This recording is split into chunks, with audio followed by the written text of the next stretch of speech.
기도하겠습니다. 하나님 아버지, 이 어려운 때에도 저희를 은혜 가운데 불러주셔서 이렇게 온라인으로나마 하나님께 예배로 영광 돌리게 하시니 감사합니다. 이 말씀 듣고 우리의 영혼이 위로와 힘을 얻게 하여 주시고 하나님께 잠잠히 나아가 기도하는 아름다운 시간 되게 하여 주옵소서. 감사합니다. 예수님의 이름으로 기도합니다. 아멘. 찬송가 502장 함께 찬양하겠습니다.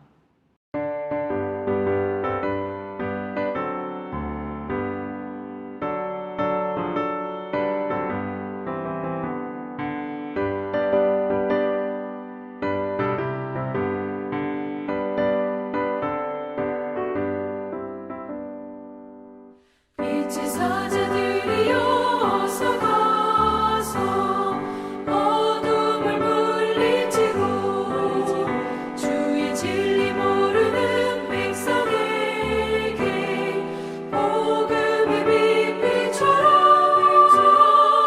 빛의 사자들이여 복음의 빛 비춰라. 죄로운 밤 밝게 비춰라. 빛의 사자들이여 선한 사역 위하여 힘을 내라. 주와 함께 하시겠네. 주의 크신 사랑을 전파하며 복음의 빛 비춰라. 빛의 사자들이여 복음의 빛 비춰라. 죄로운 밤 밝게 비춰라. 빛의 사자들이여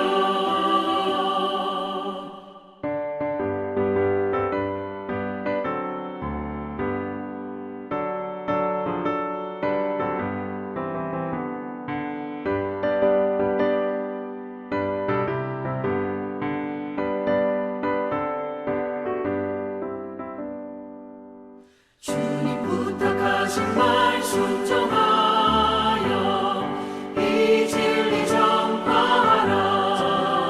산을 넘고 물 건너 힘을 다해 복음의 빛 비춰라. 빛의 사자들이여 복음의 빛 비춰라. 죄로운 밤 밝게 비춰라. 빛의 사자들이여 동서남북 어디나 땅 끝까지 주님만 의지하고 눈 어두워 못 보는 백성에게 복음의 빛 비춰라. 빛의 사자들이여 복음의 빛 비춰라. 죄로운 밤 밝게 비춰라. 빛의 사자들이여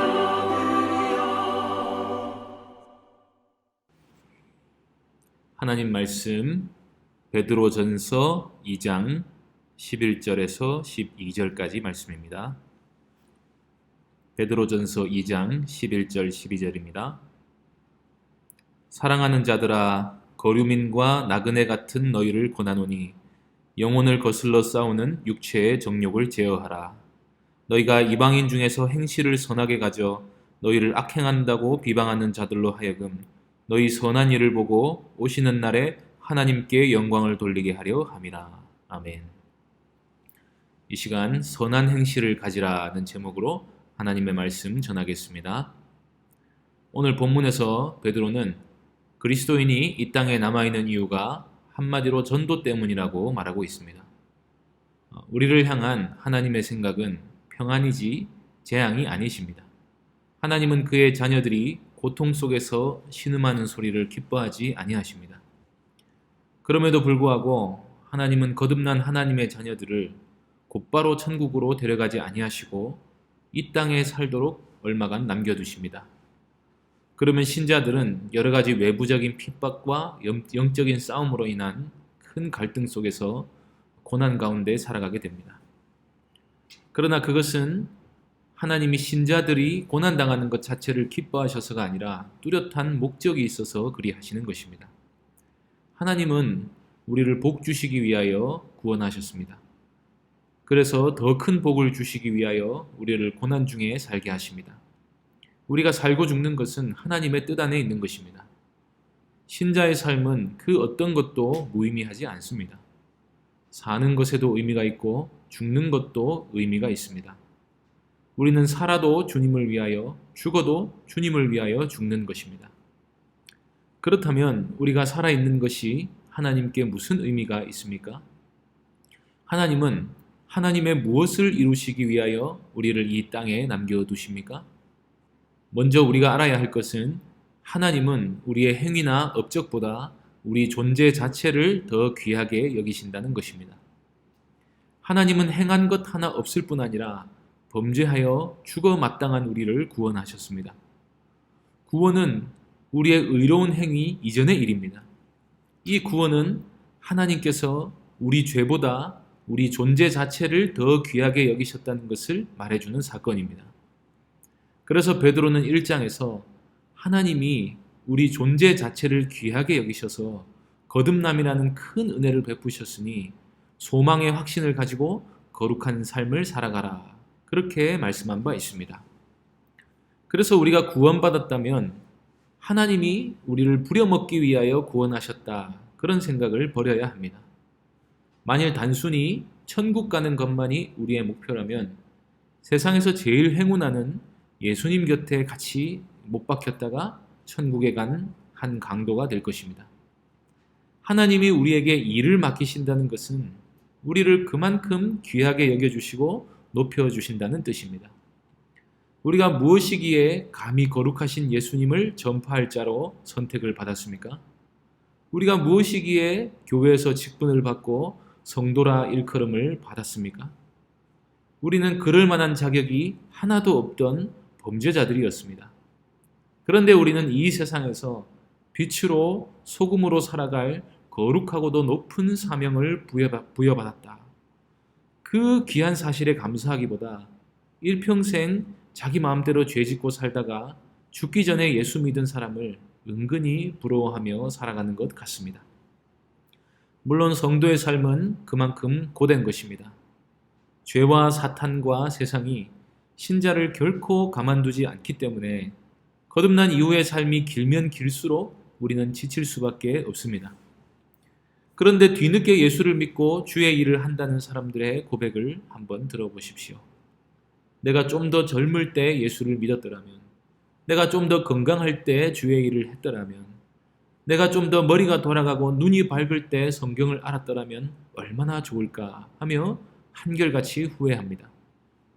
그러니 하나님이 내게 주신 사명의 짐이 너무 무겁다고 해서 불평하지 말고 오히려 감사하시기 바랍니다.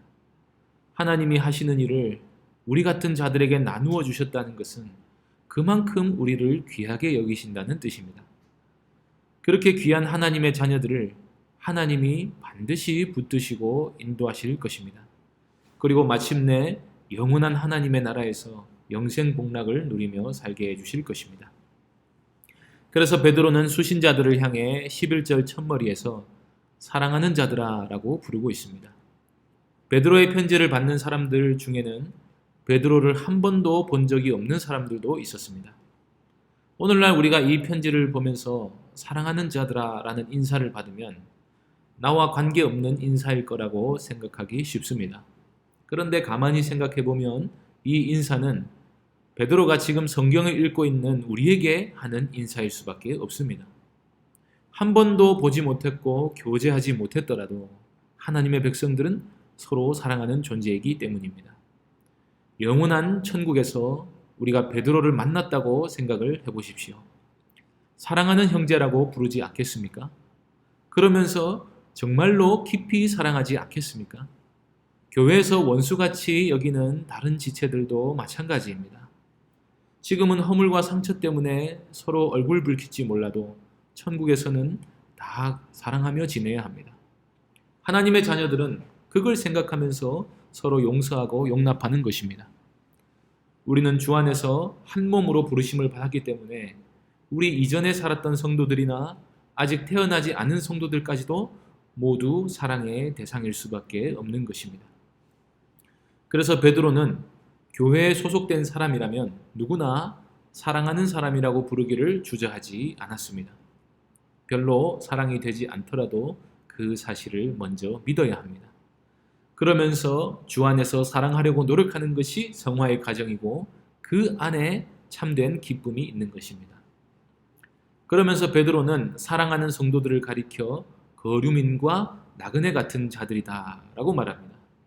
여기서 거류민이란 고향에서 떠나 타지에서 사는 사람을 말하고 나그네는 정처 없이 여기저기 떠돌아다니는 사람을 말합니다. 아브라함의 삶이 그랬고 이삭과 야곱의 삶도 마찬가지였습니다. 믿음의 선조들은 나그네와 거류민 같이 살았습니다. 사라가 죽자 아브라함은 헷 족속에게 막벨라 굴을 사기 위해 이렇게 말합니다. 창세기 23장 4절입니다. 나는 당신들 중에 나그네요 거류하는 자이니 당신들 중에서 내게 매장할 소유지를 주어 내가 나의 죽은 자를 내 앞에서 내어다가 장사하게 하시오. 이것이 가나안 땅에서 살고 있는 아브라함의 자아 정체성이었습니다. 가나안 땅은 엄밀히 말하면 아브라함의 후손들의 땅이었지 아브라함의 땅은 아니었습니다. 그러나 아브라함은 더 나은 본향을 바라보면서 가나안 땅에 거류민으로 사는 것으로 만족했습니다. 그것은 자신의 땅이 단지 이 세상의 것이 전부가 아님을 알았기 때문입니다. 아브라함에게는 그 약속하신 하나님께 대한 믿음, 영생을 주시는 하나님께 대한 믿음이 있었기 때문에 이 세상에서 소유를 늘리는 것보다 약속의 말씀을 따라 하나님을 쫓아 살아가는 것을 훨씬 더 중요하게 여긴 것입니다. 그래서 신자는 이곳이 우리의 본향이 아니라는 의미에서 거류민이기도 하고 나그네이기도 합니다. 그러면서 신자는 고난 중에서 더 낮고 영원한 소유가 하늘나라에 있다는 인식을 가지고 살아가는 존재인 것입니다. 그런데 거류민과 나그네로서 사는 삶은 역시나 만만치 않습니다. 그래서 베드로는 사도였지만 다른 성도들과 함께 혹은 앞서서 고난에 동참하는 사람으로서 연민의 감정을 가지고 성도들을 부르고 있습니다. 다시 한번 그 목소리를 들어보시기 바랍니다. 사랑하는 자들아, 나그네와 거류민 같이 고난 중에서도 하나님 나라를 소망하는 너희에게 권한다. 그 권면의 내용이 무엇입니까? 비록 나그네와 거류민으로 살지만 우리가 고난 중에 있다고 해서 불평하거나 원망하는 삶을 살 것이 아니라 영혼을 거슬러 싸우는 육체의 정욕을 제어해야 한다는 것입니다. 이것은 하나님이 우리를 부르시고 이 땅에 두신 이유를 분명히 인식해야만 가능한 것입니다. 앞서 베드로는 구원받은 우리는 택하신 족속이고 왕같은 제사장이고 거룩한 나라이고 그의 소유가 된 백성이니 하나님이 우리를 이렇게 부르신 이유는 그의 아름다운 덕을 이 세상에, 이 타락한 세상에 선포하는 삶을 살게 하시려는 것이라고 말씀했습니다. 신자는 어둡고 불의한 세상에 의의 빛을 비추는 삶을 살기 위해 선택된 존재들입니다. 하나님을 모르는 세상, 예수님을 못 박는 세상, 거역과 폐역과 허물과 상처로 얼룩진 세상에서 하나님의 복음을 말과 삶으로 전하기 위해 택함받은 사람들인 것입니다. 하나님 없이 살면서 고통 속에 울부짖는 사람들을 향해서 하나님께 돌아오면 소망이 있다 하는 사실을 우리가 삶으로 드러내 보여주기 위해 남겨진 사람들인 것입니다. 세상 사람들은 교회 안에 모여서 세상에는 불이 떨어지기를 바라는 교인들을 보며 매우 이기적인 사람들이라고 말합니다. 그 비난이 한편으로 정당하지 않습니까? 우리나 그들이나 똑같은 죄인들이었습니다. 다만 우리가 먼저 은혜를 입었을 뿐입니다. 그렇다면 우리는 사랑의 빚을 지은 마음으로 불의 가운데 매여 있는 사람들에게 하나님의 살아계심과 자비하심을 전하는 사람들이 되어야 합니다. 신자로서 이 땅에서 사는 삶이 괴롭더라도 그것은 주님의 고난에 아주 일부분 동참하는 것뿐이고 장차 나타날 영광과는 비교할 수 없는 것입니다. 주님이 우리를 위하여 고난을 당하셨듯이 우리도 주님이 사랑하는 사람들의 영혼을 구하기 위하여 주님과 함께 그 고난에 동참한다면 이 얼마나 영광스러운 일이겠습니까? 이런 사실을 생각하며 고난을 참아야 하는 것입니다. 그런 삶을 살기 위해서는 먼저 우리 육신의 정욕부터 제어해야 합니다. 육체의 정욕을 제어하지 못하는 사람은 결코 선한 행실을 가질 수가 없기 때문입니다. 그래서 베드로는 우리가 왕같은 제사장으로서의 삶을 살기 위해 가장 먼저 해야 할 일이 우리 안에 있는 육체의 정욕을 제어하는 일이라고 말씀합니다. 신자에게는 육체의 정욕이 남아 있습니다. 그래서 반드시 제어해야 합니다. 육체의 정욕이 올라올 때, 죄 짓고자 하는 마음이 치고 올라올 때 그것을 멀리하고 싹을 잘라내야 합니다. 그렇지 않고 정욕에 우리 자신을 내어주면 그 누구도 선을 행할 수 없고 오히려 세상으로부터 비난받을 일밖에 하지를 못하게 되는 것입니다. 그래서 베드로는 12절에서 너희가 이방인 중에서 행실을 선하게 가져 너희를 악행한다고 비방하는 자들로 하여금 너희 선한 일을 보고 오시는 날에 하나님이 그들을 찾아오시는 날에 하나님께 영광을 돌리게 하려는 것이다 고 말씀합니다. 신자가 선을 행해야 하는 이유는 선행으로 우리가 구원받기 위함이 아닙니다. 천주교에서는 그렇게 가르치지만 베드로는 신자는 하나님께 영광을 돌리기 위해 선행을 하는 것이라고 가르칩니다. 특별히 여기서는 세상을 구원하시려는 하나님의 뜻에 우리가 이바지함으로써 하나님께 영광을 돌리는 것을 말합니다. 기독교인들이 모여서 악을 행한다고 함부로 비난하는 사람들의 입을 막는 유일한 방법은 적극적으로 선을 행하는 것뿐입니다. 털어도 먼지 하나 나오지 않는다면 사람들은 결국 설복당하고 말게 되어 있습니다. 그것이 그리스도인들이 하나님의 아름다운 덕을 세상에 드러내는 방식입니다. 우리의 선한 일을 본 사람들은 결국 우리가 아니라 우리 안에 계신 하나님을 보게 될 것입니다. 그러면 하나님이 그들을 찾아오시는 날에, 하나님이 그들을 만나주시는 날에 우리를 비난하던 사람들도 찬미하며 하나님께 돌아와 영광을 돌리게 되는 것을 우리가 보게 될 것입니다. 이 일을 하기 위해 우리가 선한 일을 해야 한다는 것입니다. 예수님께서도 산상수훈에서 제자들에게 이같이 말씀하셨습니다. 이같이 너희 빛이 사람 앞에 비치게 하여 그들로 너희 착한 행실을 보고 하늘에 계신 너희 아버지께 영광을 돌리게 하라. 하나님의 백성들은 착한 행실로 세상에 복음을 전하는 사람들입니다. 그리고 그것은 하나님께 모든 사람들이 영광을 돌리게 하는 일을 하는 것입니다. 이 위대한 일을 위해 우리가 부름을 받아 이 땅에서 나그네로 살아간다 하는 사실을 기억하시고 오늘도 세상의 빛과 소금으로 살아가는 모든 귀한 성도님들 되시기를 바랍니다. 기도하겠습니다. 하나님 아버지, 우리 존재 자체를 귀하게 여겨주셔서 우리가 아직 죄인 되었을 때에 우리를 사랑하여 주셔서 구원의 은혜를 베풀어 주시니 감사합니다. 우리를 구원하셨을 뿐만 아니라 우리에게 사명을 맡기셔서 고난 가운데서도 이 땅에서 복음을 전할 자로 살게 하여 주시니 감사합니다. 우리가 말로도 복음을 전할 뿐 아니라 우리의 선한 행실로 하나님의 그런 아름다운 덕을 날마다 선포하며 살아가는 저희가 되게 하여 주옵소서. 우리에게 그럴 만한 능력이 없습니다. 육체의 정욕 하나 제어하지 못해서 날마다 넘어지는 우리들입니다. 저희들을 불쌍히 여겨주시고 하나님과 충만히 교제하며 우리 육체의 정욕을 제어하며 선한 행실로 하나님께 영광을 돌리는 삶을 살아내게 하여 주옵소서. 은혜에 감사드리며 예수님의 이름으로 기도하옵나이다. 아멘. 하늘에 계신 우리 아버지여, 이름이 거룩히 여김을 받으시오며 나라의 임하옵시며 뜻이 하늘에서 이룬 것 같이 땅에서도 이루어지이다. 오늘날 우리에게 일용할 양식을 주옵시고 우리가 우리에게 죄 지은 자를 사하여 준 것 같이 우리 죄를 사하여 주옵시고 우리를 시험에 들게 하지 마옵시고 다만 악에서 구하옵소서.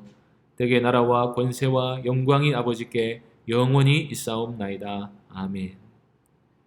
이 시간 말씀을 기억하며 먼저 기도해 주시기 바랍니다. 또 코로나 사태로 고통받고 있는 이웃들을 위해서 기도해 주시기 바랍니다. 또 예배 회복과 교회를 위하여 기도해 주시기 바랍니다.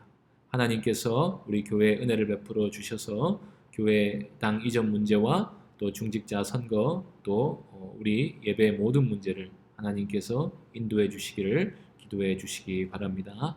함께 기도하시겠습니다.